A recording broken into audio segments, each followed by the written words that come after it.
మొత్తం మీద చూసుకుంటే యాక్చువల్గా ప్రపంచ దేశాలు అన్నింటి మీద కూడా అంటే ముఖ్యంగా తమకు ఫేవర్గా ఏవైతే కంట్రీస్ ఉన్నాయో వాటి వైపు మాత్రం చాలా ఫేవర్గా ఉన్నాడు ట్రంప్ కూడా.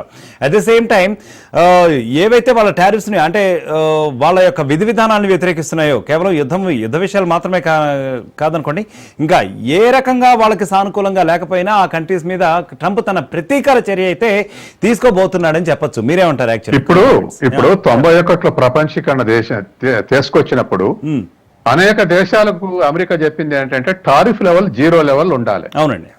ఏ దేశాల మీద టారిఫ్లు ఎక్కువ చేయొద్దు, ఇది ప్రొటెక్షన్ పాలసీ అంటే రక్షణాత్మక ఆర్థిక విధానాల వల్ల ప్రపంచ గ్రోత్ ఆగిపోతుంది, వివిధ దేశాల యొక్క గ్రోత్ కూడా ఆగిపోతుంది, వీటికి అడ్డంకిగా ఉండే టారిఫ్లు వీటిని ఎత్తేయాలి, గ్లోబలైజేషన్ అంటే అదే అని ఆ 91 అనేక మందిని లొంగ తీసుకుని ఒప్పందాల మీద సంతకం పెట్టించి, అవునండి, మన దేశాన్ని మీద వ్యవసాయానికి సంబంధించి డంకెల్ డ్రాఫ్ట్ ఆధారంగా డంకెల్ ప్రతిపాదనలకు ఘాటు ఒప్పందం మీద సంతకం పెట్టించింది, WTOలో మెంబర్ గా మార్చింది.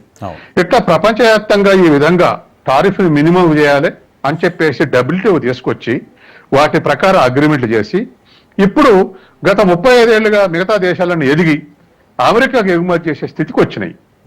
అమెరికా దిగుమతి దేశంగా మిగిలిపోయింది. వాళ్ళకు తయారీ రంగం లేదు. సర్వీసెస్ ఎక్స్పోర్ట్ చేస్తే లాభం, తయారీ రంగం కానీ వాళ్ళు సర్వీస్ సెక్టర్ డెవలప్ చేసుకొని ఎగుమతి చేసి తయారీ రంగాన్ని దిగుమతి చేసుకుంటుంది.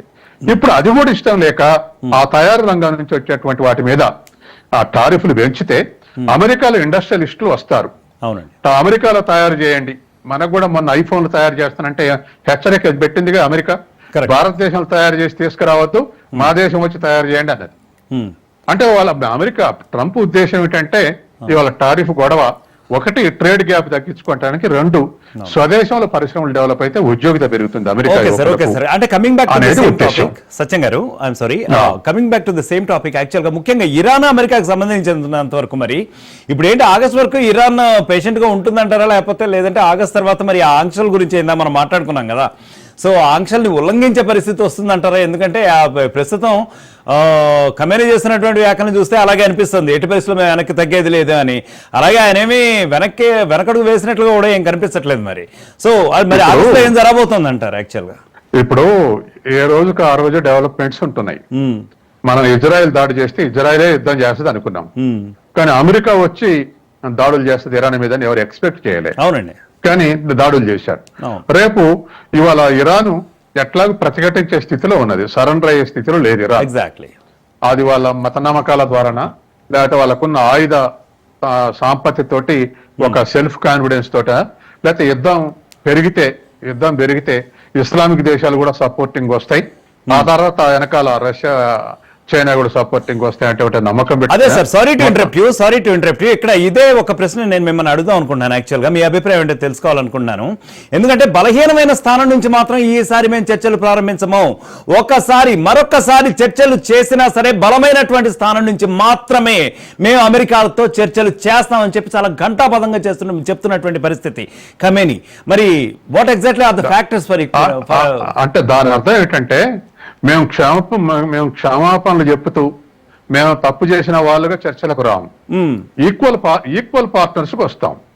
అంటే అఫెన్సివ్ నే వస్తాం ఏదైనా చర్చలు జరుపుతా ఉంటే, అంతే తప్ప మీరు డిక్టేట్ చేస్తే మేము వినుకుంటూ కూర్చోవటం ఆ పద్ధతిలో కాదు. ఈక్వల్ స్టేటస్ తోటే మేము యుద్ధం చేసినట్టే చేస్తాం, చర్చలు జరిపితే అదే చర్చలు చేస్తాం అనేది ఇరాన్ యొక్క వైఖరి. కాబట్టి ఇరాన్ మొదటి నుంచి కొంతమందికి తలబిరుసు అనొచ్చు, కానీ మొదటి నుంచి కూడా ఇజ్రాయెల్ కానీ అమెరికా కానీ సరెండర్ అయ్యే స్థితిలో ఇరాన్ లేదు. కాబట్టి ఇవాళ ఉన్నటువంటి పరిస్థితుల్లో ఇరాన్ చేసిన తప్పు ఏమిటని ప్రపంచం అడుగుతుంది, ఏం తప్పు చేసిందని. ఇప్పుడు అణువిద్యుత్ శక్తి కోసం లేదా అణు కార్యక్రమాలు వాళ్ళ స్వయం పోషకం కోసం తయారు చేసుకుంటే ఇవాళ తప్పు లేదు కదా. ఉదాహరణకు ఫ్రాన్స్ ఉంది, వాళ్ళ ఎలక్ట్రిసిటీలో 85% ఆటమిక్ ఎనర్జీ ఉంది. కరెక్ట్ అండి, ఎందుకంటే ఇరాన్ కూడా ముందు నుంచి చెప్తూనే వస్తూ ఉంది, ఎందుకంటే మాకు న్యూక్లియర్ ఎన్రిచ్మెంట్ అనేది కేవలం శాంతి పర్పస్ కి మాత్రమే తప్ప వేరే రెచ్చగొట్టే ధోరణులతో లేదు, ఫ్యూచర్ లో ఏదో యుద్ధానికి ముందుకే ఊరికే ఆలోచనలతో అయితే మేము రావట్లేదు, కేవలం శాంతియుత ప్రతిపాదనలతో మాత్రమే మేము మా వరకు సంబంధించినంత వరకు ఈ యొక్క అణ్వస్త్ర న్యూక్లియర్ ఎన్రిచ్మెంట్ చేసుకున్నాం అని చెప్తూనే వస్తుంది. అంటే అమెరికాకున్న ఇన్ఫర్మేషన్ ఏమిటంటే 400 కేజీలు ఇవాళ శుద్ధి చేసినటువంటి యురేనియం ఉంది. Hmm. అవి దరిదాపు ఒక 10-12 అణ్వాయుధాలు తయారు చేయడానికి సరిపోద్ది. ఇక నెక్స్ట్ స్టెప్ అణ్వాయుధాలే తయారు చేస్తుంది ఈ శుద్ధి చేసినటువంటి యురేనియం ఉన్న తర్వాత.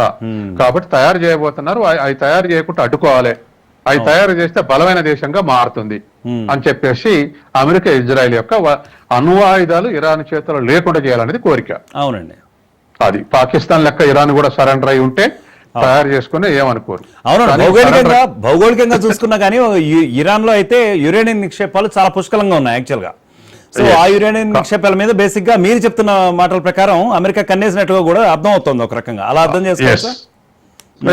ఖచ్చితంగా దాని సెల్ఫ్ సఫిషియన్సీ ఉండొద్దు, అణ్వాయుధాలు తయారు చేయొద్దు అనేటువంటిది ఇవాళ ఉత్తర కొరియా ఉంది. ఎంత అగ్రెసివ్ బిహేవ్ చేసినా ఆ దేశం జోలికి అమెరికా పోవట్లేదు. ఎందుకు పోవట్లేదంటే వాళ్ళకి అణ్వాయుధాలు ఉన్నాయి, వాళ్ళ దగ్గర వార్ హెడ్స్ ఉన్నాయి, అణువార్ హెడ్స్.